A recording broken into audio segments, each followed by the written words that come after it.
In the Fuzzy Memories podcast, we celebrate the good, the rad, and the fugly of the 80s and 90s. We're three latchkey kids who made it out alive. And in each episode, we break down all the culture that popped, 1 year at a time. Whether it's the birth of legends... I'm Lyme disease free today, and I have Whitney Houston and MTV to thank. Or audacious moves. Imagine also the poor Golden Gate Bridge. You turn 75 and people have a party on you. Yep. I don't want that. Or even confusing PSAs. And the stop, drop, and roll. I mean, I assumed Yes. as an adult I would catch on fire weekly. All the time! We've got a take that will make you laugh. We've also got thoughts on all sorts of random phenomena and the most unmitigated of golf. Why sharks can't be trusted, people can't be trusted, and rivers can't be trusted. It's collusion. Of the highest degree. Uh-huh. You were counseling me to start my remarks with, first of all, bitch. Everyone in that room would have snapped to attention. It's going to be basically coffee lids, shark revenge, and then maybe like Matt Getz. God, we need to do something about him. Join us every other Wednesday to celebrate the hits, the misses, and the misfits of the weirdest decades. If I could tell my 14-year-old self from 1990 that I would be eating in a Cheesecake Factory in Beverly Hills. I'd be like, we did it. We did it, Joe. We did it. Listen and subscribe to Fuzzy Memories on Apple Podcasts, Spotify, and your favorite podcast platform.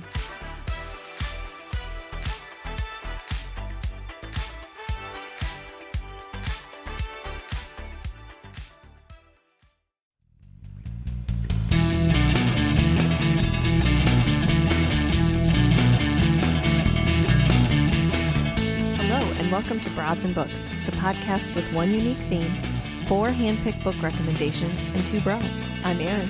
And I'm Amy. And this is episode number 38, Truth Bomb.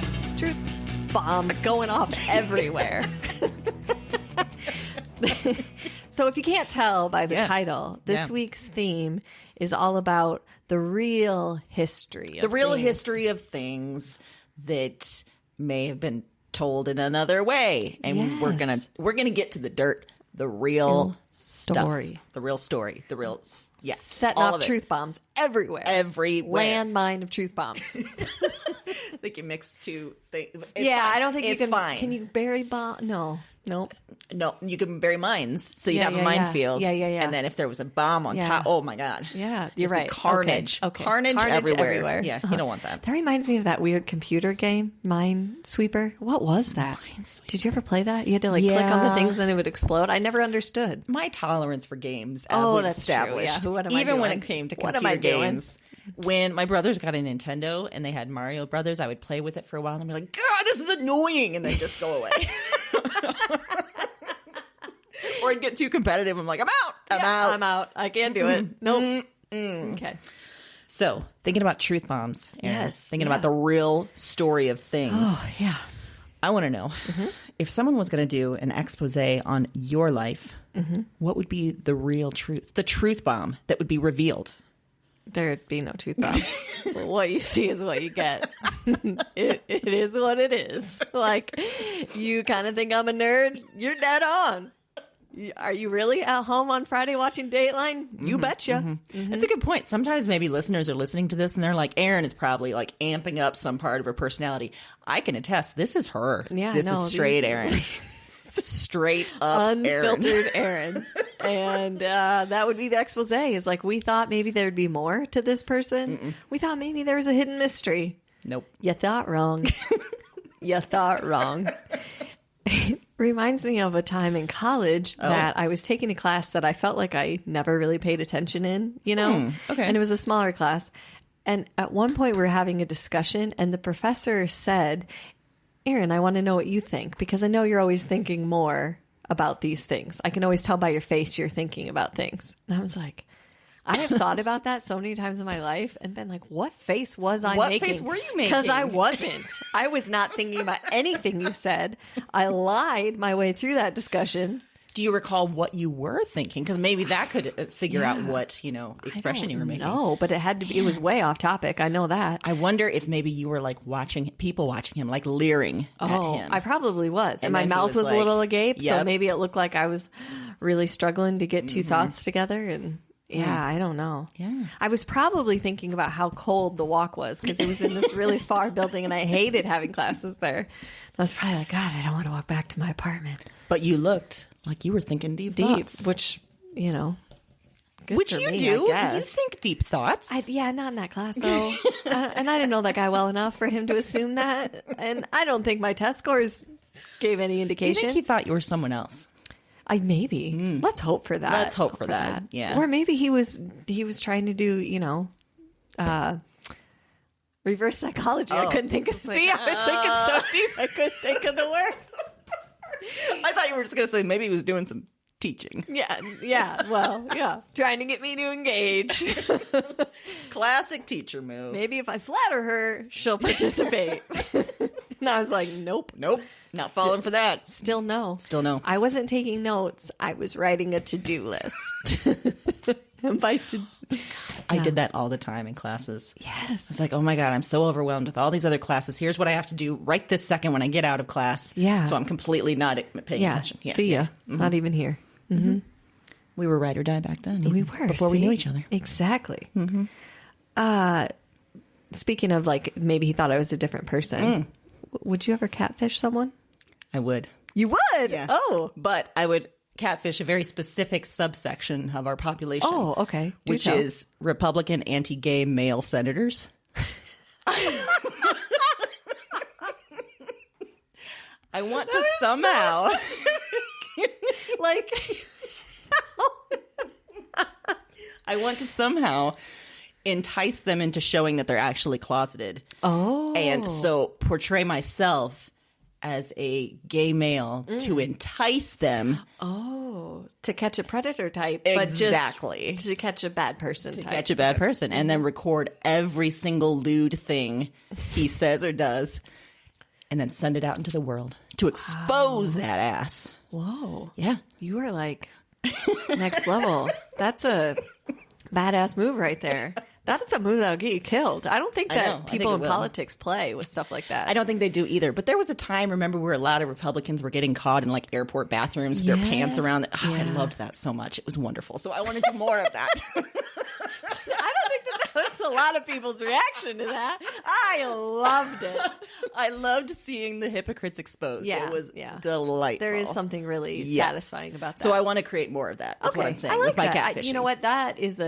I think that should be an acceptable form of Yeah, catfishing. I think so too. Yeah. It might be called entrapment legally, but I don't care. yeah. But if we write like a catfish clause and we just call it just specifically in this situation, it's not entrapment. This subsection of people. It's catfishing. Yes. Yeah. Because that could happen in real life and they were being catfished. I mean, those two things could meet very easily. Do you remember, you watched some Amy Schumer? Oh, yeah. And there was she did a sketch about catfishing where it was Jake Gyllenhaal, like the man Jake Gyllenhaal reaching out to her and she's like, he's catfishing me. He totally is. And then they show up and he's like, no, I just really liked you. And I had my ferret and we were talking about how we loved our ferrets. That would not be my catfishing scenario. No. Yours would be ruthless It would. and with one end goal in mind. Indeed. End the hypocrites. You know what? I think that those kind of operations need to have a guiding principle. I think they do. So I think you're halfway there. Thank you. Yeah. So, Erin, I mean, thinking about lying about identity and all that kind of stuff. Is there a time where you've lied about your identity? Sure. Yep. I am not surprised by this. So also when I was in college and it was after a night class and I was walking back across campus to my apartment and they had just put in at the college that I went to, like those emergency poles that had like the blue lights and you didn't even have to pick up the phone. You could hit the button and they knew you were in. So I don't know if it was like top of my mind or just, it was late, but this guy started walking really fast behind me. Scary. Yeah, I started getting real kind of like panicky and worked up and I was walking faster and I felt like he was walking faster. Okay. So at some point he caught up to me and started making conversation. I was like, I'm not about this. I was just a ball of sweat. He said, what's your name? And I said, Samantha. No lie. I said Samantha. And I remember him being like, okay, well, it's nice to meet you. And then he just took off in a different direction. What? Yeah. And I was like, what was that? And I remember I was so worked up about it. And I was like, oh, well, I did the right thing. I didn't say my real name. You know, like that was some kind of big feat. That's the whole reason he didn't take me down is that I came up with Samantha, which was awesome until I went to class the next day and he was the TA. Oh my God!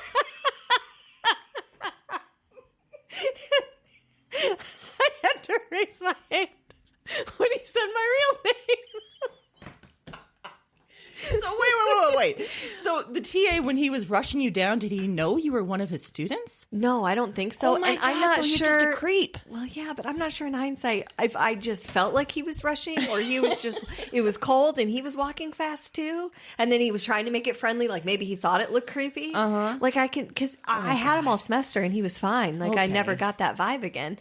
But there was a definite moment when he said my name and I raised my name and we just had eye contact and I was just like, I don't want to talk about it.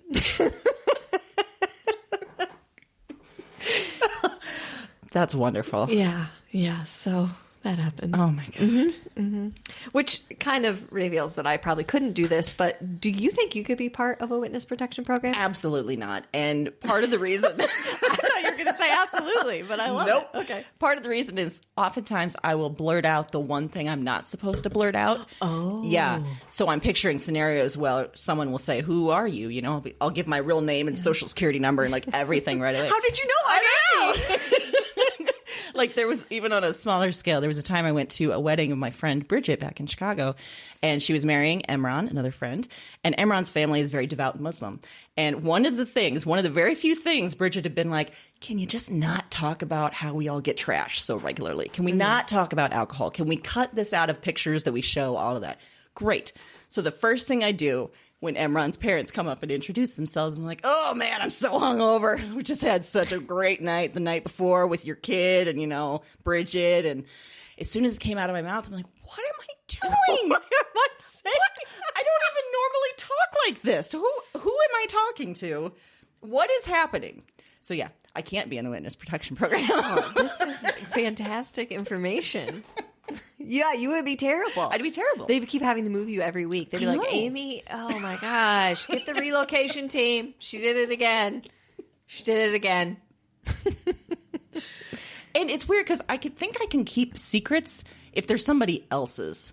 If it's my own, Except for it's Bridget's. just- Good point. Maybe I need to just step that back. I'm not good at secrets.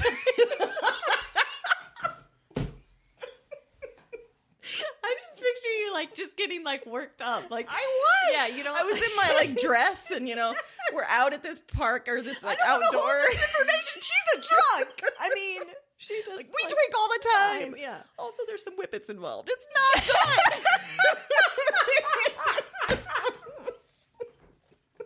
There's some whippets involved.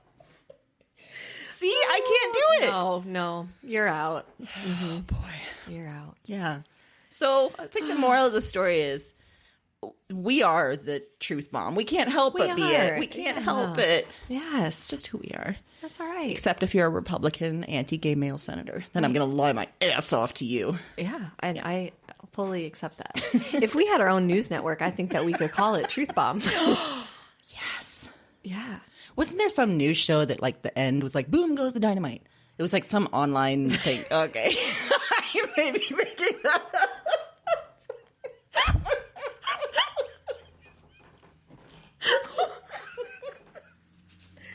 I don't think I'm making that up, but your expression is it's like, why would that even exist? That can't be real. You went into it so hard and so sure, and I was like, is that a real thing? Who passed that along as I don't an know. idea? Probably a millennial. Who Yeah. knows? Yeah. It's another one of those things that we could put in a pitch meeting and be like, how did this ever come through? Yes. We're going to end every newscast with boom. There goes the dynamite. Done. Signed off. But Genius. the thing is, we didn't say there. It just boom goes the dynamite. You Yeah. cut out the there. So there was probably a whole discussion about that too. Yes. Do we keep the there in there or do we not? Let's play by ear. Tuesdays, there. Wednesdays, no there. What do the youths want? What do they really want? Let's get them to buy these products.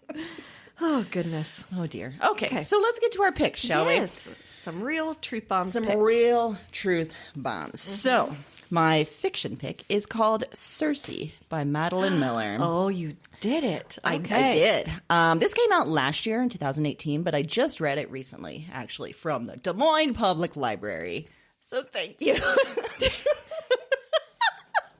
No idea we were doing a spot for them. I don't either, but I did. So Thank you. I will add a thank you.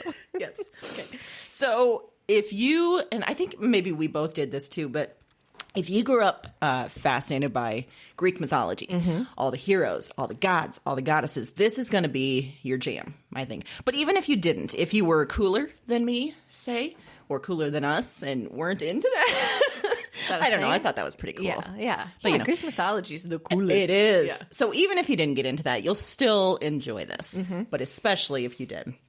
So I think most of us had to read the Odyssey in school, right?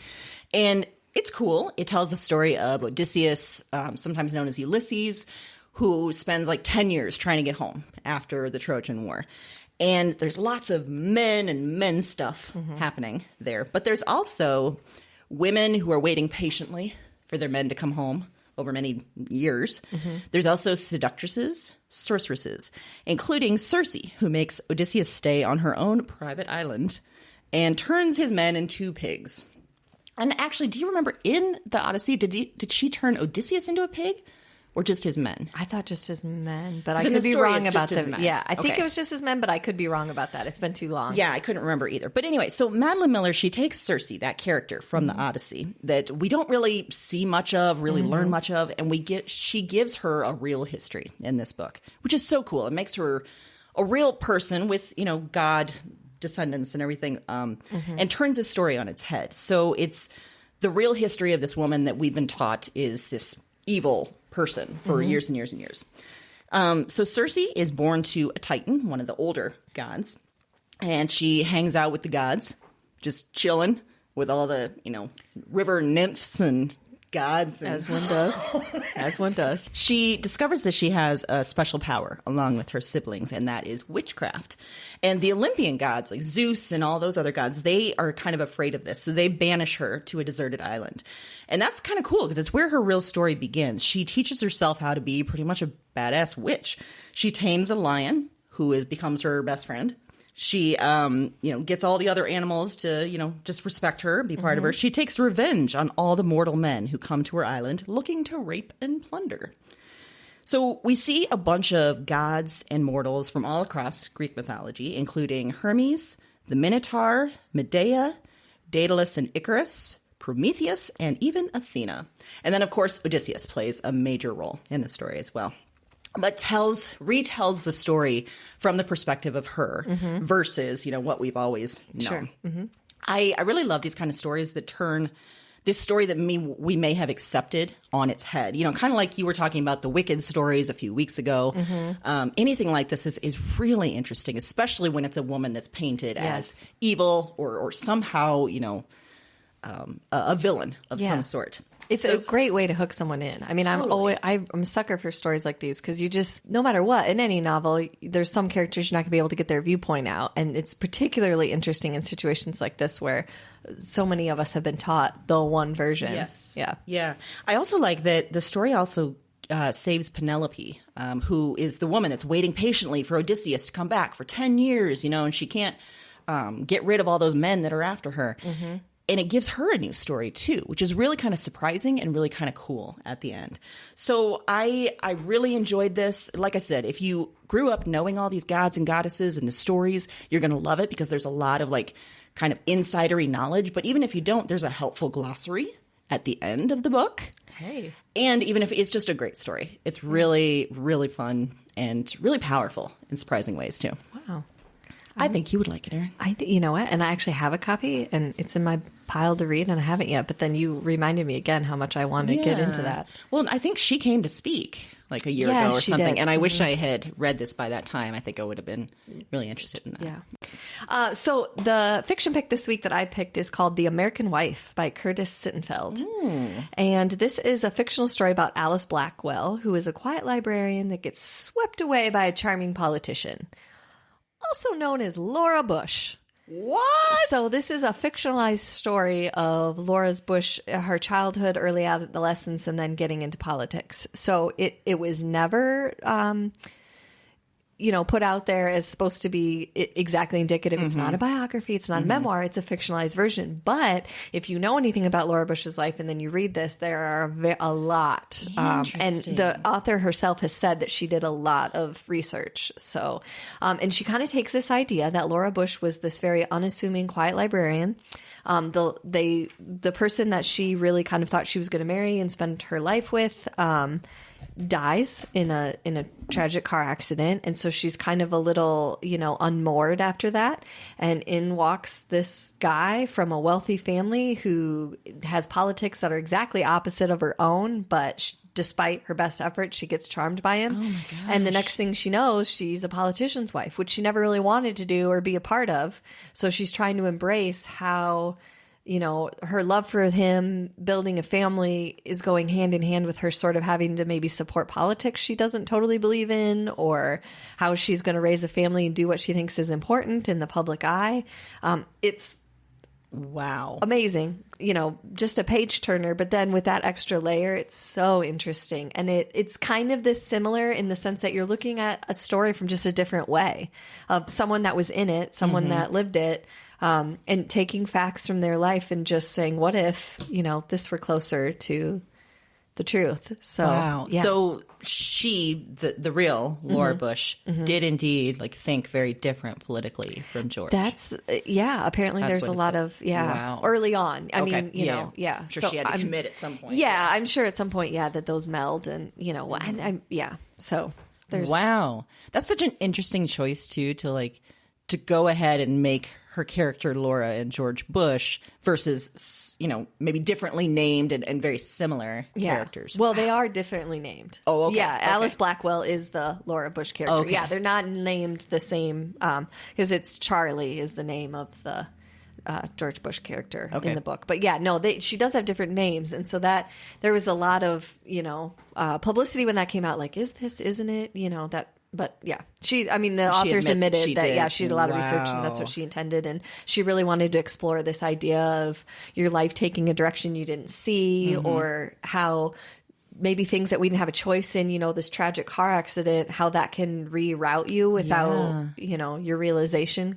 So sounds like the message is beware of charming men. Kind of, yeah. Although I think she would say she's happily married, so I don't know. Maybe she's Whether just that's- been brainwashed into that. It's possible. It is very possible. Very, very possible. So I would say it seems like this quick, easy read at first because it's really entertaining. And it could fall into that category. I hate it, that chick lit. We've had this discussion before.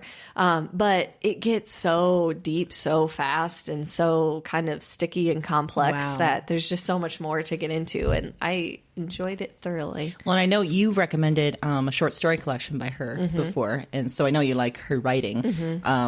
What did you think? Was this similar to previous writing? Was this different? I think it's different in a way because I think the purpose is different. So, because I've read this by her and then the short story collection. So, and I think those are kind of two different forms that sometimes it's hard to compare. And she kind of had a different purpose here, but both were fantastic. Wow. So, she's very talented. Did you leave with a better opinion of Laura Bush? Did you? Interesting. I guess in my perspective, it couldn't go anywhere but up. So maybe, That's fair. Okay. Well, that sounds like a good pick. Yeah, it was. It was great. Excellent. Yeah. Let's get into some nonfiction. Let's. Because now we're getting into real stories. Well, the real truth history. bombs. Boom. Truth bomb.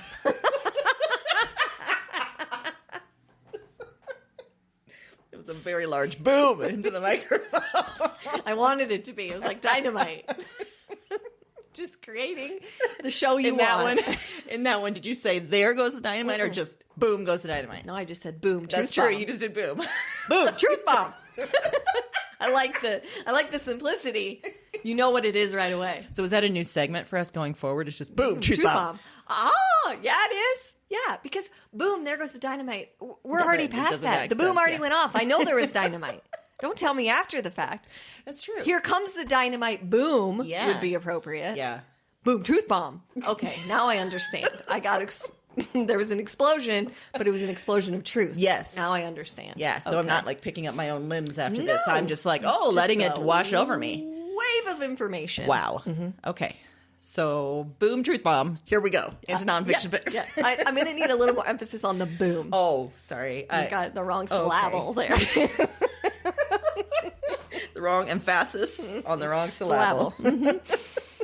All right. Okay. So, my nonfiction pick. Nonfiction. Is called A Woman of No Importance, The Untold Story of the American Spy Who Helped Win World War II by Sonia Purnell from earlier this year. So, here's a quote from the book jacket. In 1942, the Gestapo sent out an urgent transmission. She is the most dangerous of all Allied spies. We must find and destroy her. So this is literally a truth bomb because this is someone we've never heard of before. Wow. And it's a great way, that quote is a great way to sum up this book, which is retelling this very manly story of World War II from this, in this very uniquely one female way. So Virginia Hall was raised to look pretty and marry well. But early on, she knew she wanted and needed more. So she started traveling around the world for the State Department, getting into like aid organizations and trying to get more involved that way. When France fell to Germany in 1940 and the war started looking like it was nearly lost, she talked her way into an elite spy organization run by the British. She dropped behind enemy lines in France with the goal of encouraging and arming the French resistance that was already there and trying to support them more with both money, guns, everything. So all this, despite being a woman, first off, despite having a prosthetic leg from a previous injury. From a previous bomb. Not a bomb, but it probably felt like a bomb. I'm sure, when the leg came off. Despite rampant sexism throughout every government she worked with, because she worked with both the British and then the Americans, and pretty much both of them were just like, we don't want you around. Ugh. Even though she was excellent at her job, of course.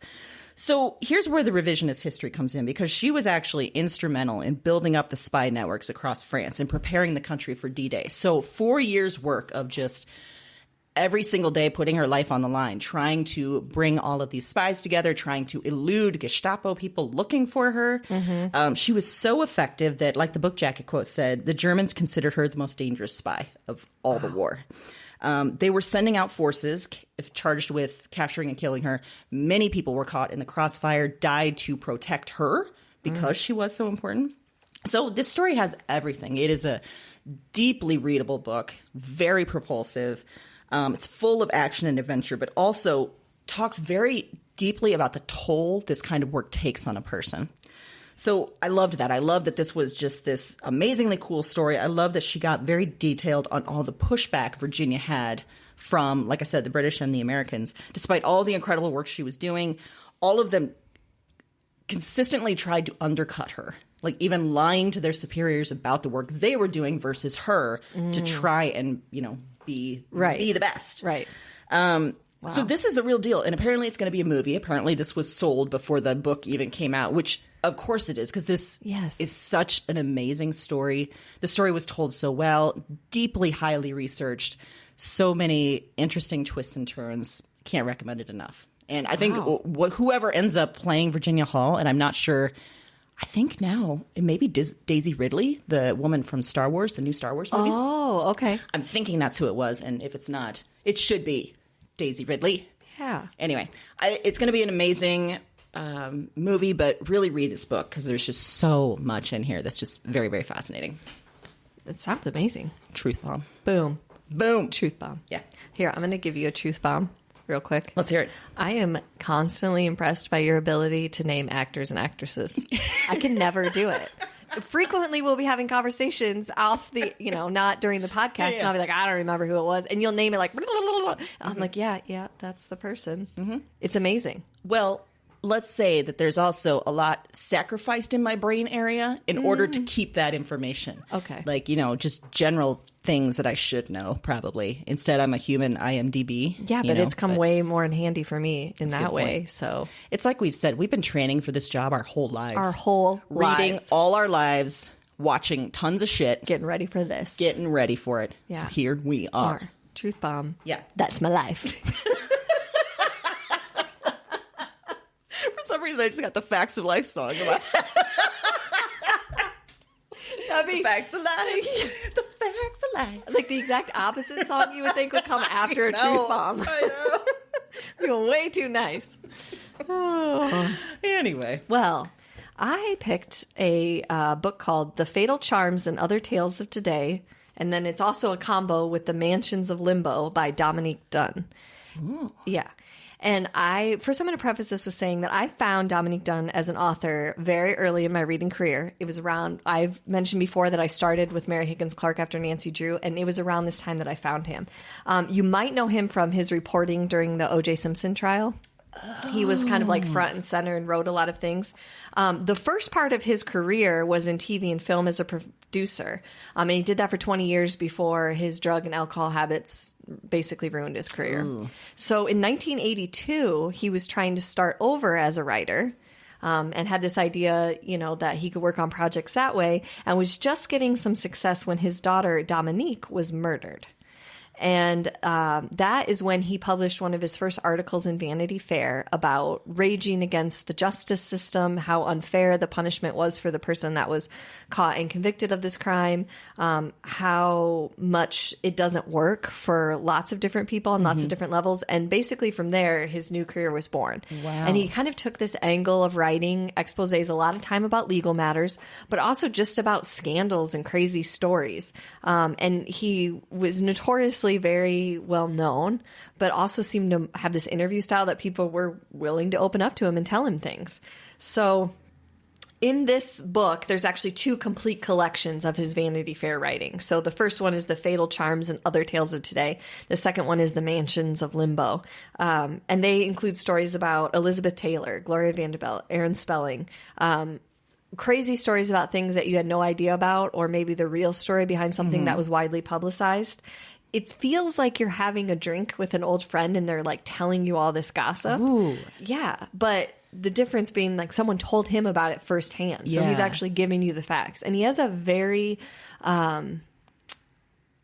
interesting flow to his writing. I mean, it's very story-like, but yet it's also nonfiction. So, or, based on all that information that he got. So I found him. I think the first book I read a full book by him, and I'm not going. People Like Us, I think, and I'm not going to be able to remember the exact details of the case or anything. But then I found this collection that was basically every chapter is kind of a different character and a different person, and he's telling the story. Sometimes he comes right out and tells you who it is. Sometimes he doesn't. So he's a very interesting writer. He died in 2009, I believe, is when he died. But had a really long career with Vanity Fair. He published quite a few articles during the O.J. Simpson trial about how unfair he thought the justice system was. Wow, and so that was part of example. his transition to a different kind of writing. Was moving over to okay. Yeah. So he is fascinating, but also just, really, really compulsively readable. Kind of like reading like an extended People article, but, really well written and full of information from the person. So his life must have been very, and if he's then reporting all this, sometimes gossip, sometimes real stuff, how did people treat him? I know. How do people still continue to tell him stuff? Yeah. And maybe some people sought him out then because then they wanted to, Interesting character. Yeah. Very good, though. I've enjoyed everything I've read by him. So interesting. So during the O.J. trial, he was digging into the unfairness of it. He's in the. We both watched that. I was just going to ask you that. Yeah. He's the one. He's the reporter. He has very signature glasses, round black. Yeah, like the old style spectacles. Yeah, he wore those his entire career. So he's in the front row. For some reason, he got a press pass. That was something that was kind of, no one's really sure how that happened because they were really, really hard to come by. Yeah. And he was one of the ones that got in. He probably had some dirt on somebody. Yeah. And it's kind of interesting because for who was in charge of the press passes, it was pretty obvious he probably wasn't necessarily going to be on O.J. Simpson's side. So it was interesting that he managed to get in there and have things to say. Backstage machinations, Yes. manipulations, Exactly. all of it. Interesting. Okay. Well, tell you what, pop culture. I've got another truth bomb. Oh. I forgot I was supposed to say truth bomb. Boom. Truth bomb. I'm just afraid of blowing out our listeners' eardrums if we say it too loud, but you've already gone there, so it's fine. Boom.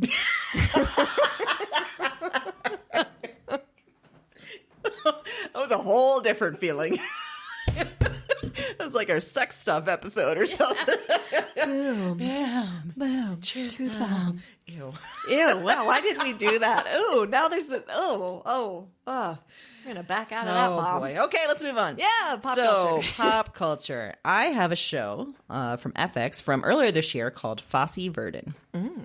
So Sam Rockwell plays Bob Fosse, who is the legendary director and choreographer known for Cabaret, Chicago, more.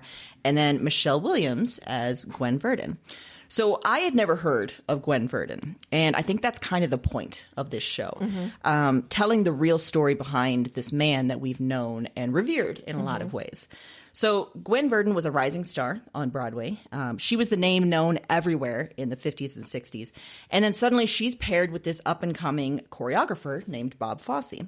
And they are magic together, professionally, personally. They fall in love. They're just wonderful partnership. She is his muse, his partner, his inspiration. Really, though, the person that he turns to when he can't figure something out, when he's trying to either come up with a new song and dance, or if he's trying to figure out how to relate to the actors in his play. He always turns to her. Okay. So, but of course, as she gets older, she becomes eclipsed by him, his talent, his work. And no matter, it's the reason that he's so lauded in the first place is her and her work. So the series tells a very fascinating story. It's part love story. It's part fame story. It's part drug and alcohol story. It's a lot of different things together. And I love this because it's deliberately trying to set the record straight and really give, a truth bomb, if you will, and make everyone remember and realize Gwen Verdon's role. And show Bob Fosse, warts and all, he wasn't the greatest guy. And this show gets into it, but also makes you... It's interesting because both of them are not all good. Both of them are not all bad. There's some real shady stuff going on both sides, especially as the relationship starts to disintegrate, especially as money gets more and more involved. So there's some really interesting back and forth between these two. Okay.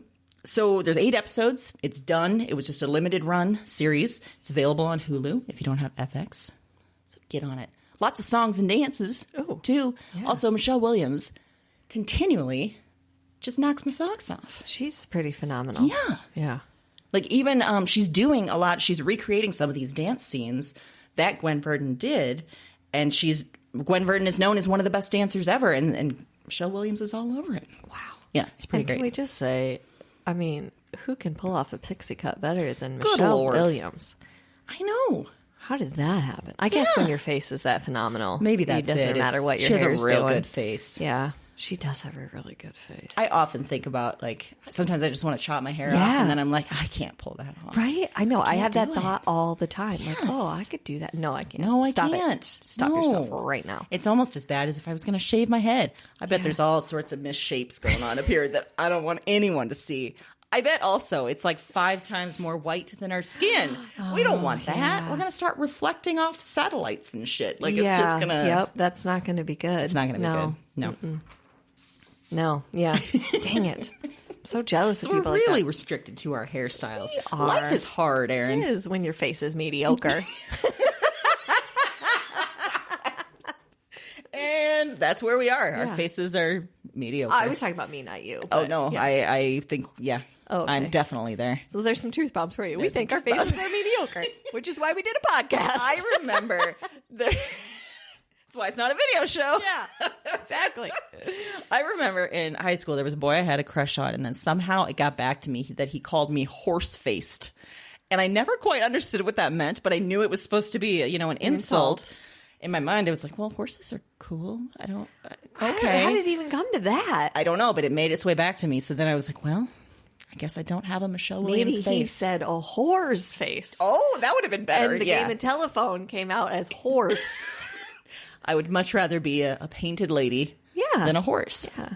Because maybe that just meant, yeah, she kind of gets me going. She's got a horse face. I was picturing just a lot of like makeup seeping down my face. Like at the end of the night, a sex worker at the end of the evening. Oh my gosh. It was so dark.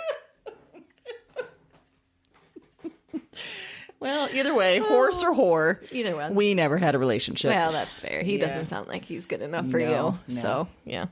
Well, the pop culture I brought this week is called Swindled, and it's a podcast. Oh. And let me tell you that I am obsessed. You were mentioning this. Yeah. It's by a concerned citizen. And that is all that he will say. He doesn't say who he is. Seriously? Seriously. It's phenomenal. He has the weirdest, driest podcast voice. The first episode, I was like, I don't know. And then something turns. I'm not lying to you. And you are obsessed with his voice. And then you start to realize that he has kind of a dry sense of humor. And he'll kind of stick little thoughts in sometimes, little nuggets that you're like, oh. But what he does is it's a true crime podcast about white-collar criminals, con artists, and corporate evil. So sometimes there's murder because that goes in part of it, but it's more like corporate, and particularly cons. So it's really interesting because he digs into tons of different cases, and some from a long time ago, but a lot of times he digs into ones that maybe there was an element where the media thought it was one way, and maybe we all learned it that way, but it's actually another way. So a good example of this is one that I just listened to is the real story of the McDonald's coffee lawsuit. Oh. And I don't know about you, but I remember hearing about that I and thinking, very much do. well, of course it was hot. Yeah. That was everybody. Yeah. If you listen to that episode, your mind will be blown. It was nothing like that. Nothing. She wasn't even Interesting. driving. I mean, I remember the story being told she was Yeah, driving and took it. Nope. Her grandson pulled the car over for her to open it and put cream and sugar in it. And she had the cup sitting in between her legs to open it. And it spilled on her lap. It was so hot, she had to get her pants off. That it was burning her skin so bad. Oh my God. She had to put a sheet on, and her grandson took her to the hospital. She had third-degree burns so bad that she lost nerve endings. They had to do skin grafts. I mean, it is insane. And all that this woman asked for was for her medical bills to be taken care of because she was elderly, living on a fixed income from Social Security and couldn't afford it. And was like, I didn't do this. And she never said it wasn't her fault for spilling the coffee. She was just saying, why is it this hot? Why did it give me third degree On the burns? stand, McDonald's admitted that they keep it that hot because you can use less coffee if you use it that hot. So it was a cost savings for them. They refused to lower the temperature, even though there were multiple other people that had been burned. God. And they figured out that if they paid out on the burn cases, that was cheaper than lowering the temperature on the money that they would lose in buying more coffee. Oh my God. Yeah. So that's a jury actually awarded her money that she never asked for, which is how this all got blown up because she got millions, which the jury did award her $2.7 million. The judge lowered it because you can only have it be a certain amount of the punitive damages. He lowered it to like $480,000, and then she settled for an even lower amount with McDonald's. Oh my God. So and then she was just lambasted in media and pop culture for a year. I mean, I think her daughter is on, there's clips of her talking and just saying how she was never the same again because everybody, like no one knew the real story and it was this actual story of actually just real corporate greed. And it got turned on her like frivolous lawsuits. And that year Newt Gingrich ran on this idea that he was going to pass a law that wouldn't allow for the product liability law or whatever. Mm-hmm. And can you imagine if that passed and you didn't have the ability to sue someone if their product, I don't know, gave you third-degree burns and you lost feeling in your legs for the rest of your life? I want to catfish him. Right? Yeah. Oh my gosh. Anyway. Yeah, it was amazing. So it's stuff like that. And he does it in this dry voice and he's just a concerned citizen doing his part.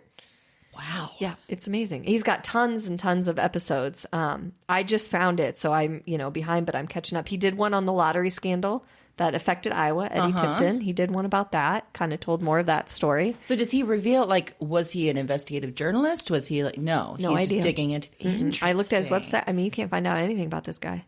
I mean, I haven't done a deep dive, so maybe I could find out more. But even on his website and stuff, no, there's no, information. He's doing his thing, doing his research, and And he obviously does, because he finds like clips of interviews. I mean, that he puts in there. He reads from court documents. He does a very good job putting the stories together too. And he does this really cool thing where at the beginning of the episode, he'll tell you like a different story that's related. Like another example in the McDonald's one was like this other lawsuit that was crazy. And what the real story of that, but it's like a smaller story, and then he'll lead you into the bigger one. Wow. Yeah. How often do episodes come out? I think weekly, but I'm not sure because once I found it, I've started at the beginning. So I'm, I don't know that for sure, but I do know he does like seasons. Like it seems that he maybe takes the summer off. I'm worried for him. This seems like a lot of work. I know. Whew. I know. Wow. Okay, so he's digging into the landmines of truth. He is. But he's not blown up serving yet. up truth bombs everywhere. Good. Yeah. And he had really, in the last episode of season 1 I just listened to, he had some very interesting things to say about the podcast world, about how hard it is if you're not going to pay for your spot, which, we've discovered as well when you're, trying to do it organically and just bring a good show. The man tries to keep you down. Yes. He's not having it. Nope. Concerned citizen. Swindled. You'll love it. We should end each of our descriptions of books with just that tagline: concerned citizen, swindled. So I could have ended mine with like Fosse Verdon, ethics. I like it. It's like a fast whip back too. Yeah, I like it. Just to remind you. American Wife, Curtis Seefeld. Get it. Oh crap! Now I got to reread the whole title of the other one. Oh yeah, that's a long one. I'm not okay. going to. You didn't. No. Oh, I thought you were, and I was getting all excited. And then you backed out. I backed out. Yep. That bomb went off prematurely. Or it was one of those that just sort of fizzled away. Yeah. Or like a firecracker. Yeah. Who put the firecracker in here? We don't have time for this. Oh boy. Okay, so all of our truth bombs are done. For and today. It's time to wrap it up. For today, you're right. We're going to probably have lots more truth bombs in our times together. So we will be back next Wednesday. And in the meantime, you can head to our website, broadsandbooks.com, and check out all the recommendations we made in this episode. Also on the website, you can find some great bonus material. Extra episodes of Get to Know Amy and I Better. Yeah.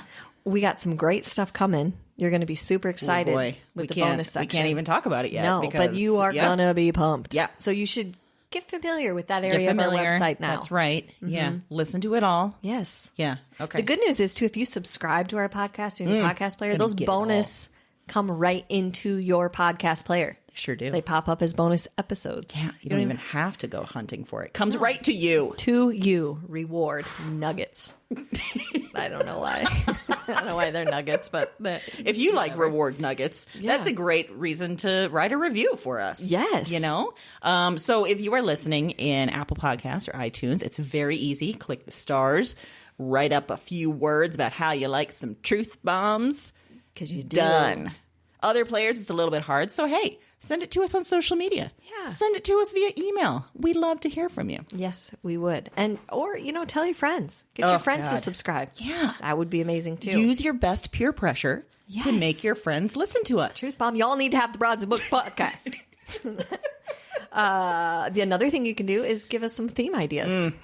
Which, this episode, great. Yes. Gold. Solid gold. As all the other ones. Indeed. We're still knocking them out of the park. We are. We just want to keep you happy. We do. So if you've got some themes, send them our way. That's right.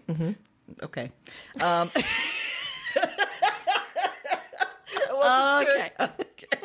All right, Erin. That's good. All right. Well, you can send us a theme idea or your just thoughts about us and about this podcast to us on Facebook, Twitter, Instagram, or direct on our website where you can find our email and reach out to us. Happy reading.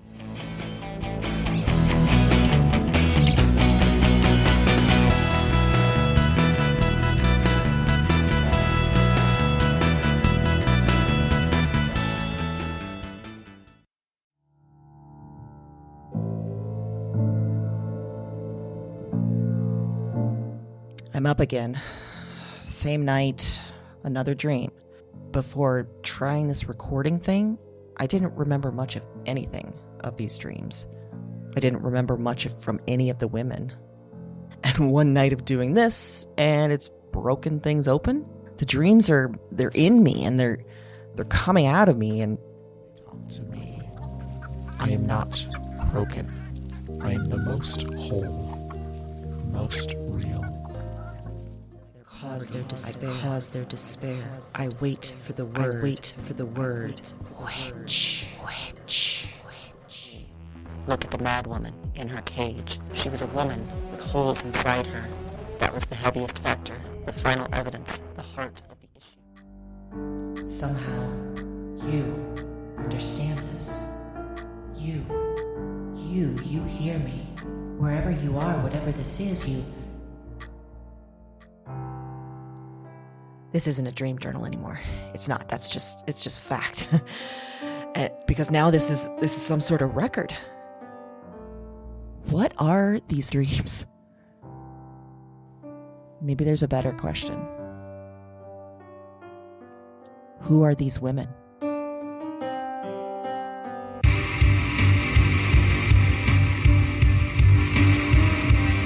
Weird Woman is a Broads and Books production.